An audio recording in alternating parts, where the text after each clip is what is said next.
Welcome back to my channel. ರಾಜ್ಯದಲ್ಲಿ ಬಹು ನಿರೀಕ್ಷೆ ಹುಟ್ಟಿಸಿದಂಥ ಪ್ರಶ್ನೆಗೆ ಇವತ್ತು ಉತ್ತರ ಸಿಕ್ಕಿದೆ. 5, 8, 9, 11ನೇ ತರಗತಿ ವಿದ್ಯಾರ್ಥಿಗಳಿಗೆ ಬೋರ್ಡ್ ಪರೀಕ್ಷೆ ನಡೆಸೋದ್ರ ಬಗ್ಗೆ ಹೈಕೋರ್ಟ್ ತನ್ನ ತೀರ್ಪನ್ನು ನೀಡಿದೆ. ಇದಕ್ಕಿಂತ ಮುಂಚೆ ಏಕಸದಸ್ಯ ಪೀಠ ಏನಿತ್ತು, ಬೋರ್ಡ್ ಪರೀಕ್ಷೆ ನಡೆಸೋದು ಬೇಡ ಅಂತ ಹೇಳಿತ್ತಲ್ವಾ, ಈಗ ವಿಭಾಗೀಯ ಪೀಠ, ಹೈಕೋರ್ಟ್ನ ವಿಭಾಗೀಯ ಪೀಠ ಬೋರ್ಡ್ ಪರೀಕ್ಷೆ ನಡೆಸೋದಕ್ಕೆ ಅನುಮತಿನ ಸೂಚಿಸಿದೆ, ಗ್ರೀನ್ ಸಿಗ್ನಲ್ನ ಕೊಟ್ಟಿದೆ. ವಿದ್ಯಾರ್ಥಿಗಳು 5, 8, 9ನೇ ತರಗತಿ ವಿದ್ಯಾರ್ಥಿಗಳು ಬೋರ್ಡ್ ಪರೀಕ್ಷೆನ ಎದುರಿಸಬೇಕು. ಈಗಾಗಲೇ 2 ಎಕ್ಸಾಮ್ಸ್ ಕಂಪ್ಲೀಟ್ ಆಗಿದೆ ಅಲ್ವಾ. ಮುಂದಿನ ಎಕ್ಸಾಮ್ಸ್ಗಳನ್ನ ಮುಂದಿನ ದಿನಗಳಲ್ಲಿ ನಡೆಸೋ ಸಾಧ್ಯತೆಗಳಿದ್ದಾವೆ.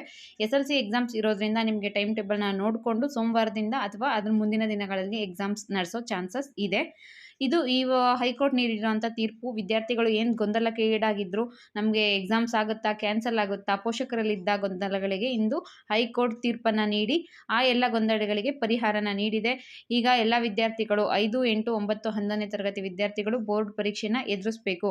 ಮುಂದಿನ ವರ್ಷದಲ್ಲಿ ಬೋರ್ಡ್ ಪರೀಕ್ಷೆ ನಡೆಸೋದ್ರ ಬಗ್ಗೆ ಕಾಲೇಜು ಶಿಕ್ಷಣ ಇಲಾಖೆಯವರು ಡಿಸ್ಕಷನ್ ಮಾಡಿ ಡಿಸಿಷನ್ ತಗೊಳ್ಳಿ ಅಂತ ತಿಳಿಸಿದ್ದಾರೆ. ನ್ಯಾಯಮೂರ್ತಿಗಳಾದ ಕೆ. ಸೋಮಶೇಖರ್ ಸರ್ ಮತ್ತು ಕೆ. ರಾಜೇಶ್ ರೈ ಎಂಬುವವರು ಇವತ್ತು ತೀರ್ಪನ್ನ ನೀಡಿದ್ದಾರೆ ಬೋರ್ಡ್ ಪರೀಕ್ಷೆ ನಡೆಸೋದಕ್ಕೆ. ಮುಂದಿನ ವರ್ಷದಲ್ಲಿ ನೀವು ಸಂಬಂಧಪಟ್ಟವರೊಂದಿಗೆ ಸಮಾಲೋಚನೆ ನಡೆಸಿ ಅದಾದ್ಮೇಲೆ ಡಿಸಿಷನ್ ತಗೊಳ್ಳಿ ಅಂತ ಶಿಕ್ಷಣ ಇಲಾಖೆಗೆ ಸೂಚನೆ ನೀಡಿದ್ದಾರೆ.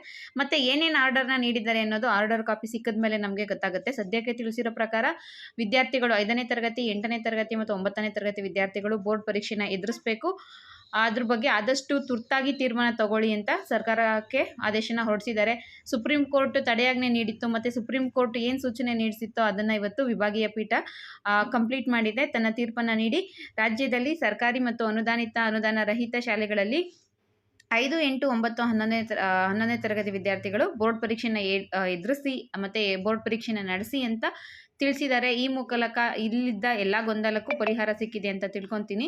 ಮತ್ತು ಈ ವಿಡಿಯೋ ನಿಮಗೆ ಇಷ್ಟ ಆಗಿದ್ದರೆ ಇದೇ ರೀತಿಯ ವಿಚಾರಗಳಿಗೋಸ್ಕರ ನನ್ನ ಚಾನಲ್ನ ಸಬ್ಸ್ಕ್ರೈಬ್ ಮಾಡಿ.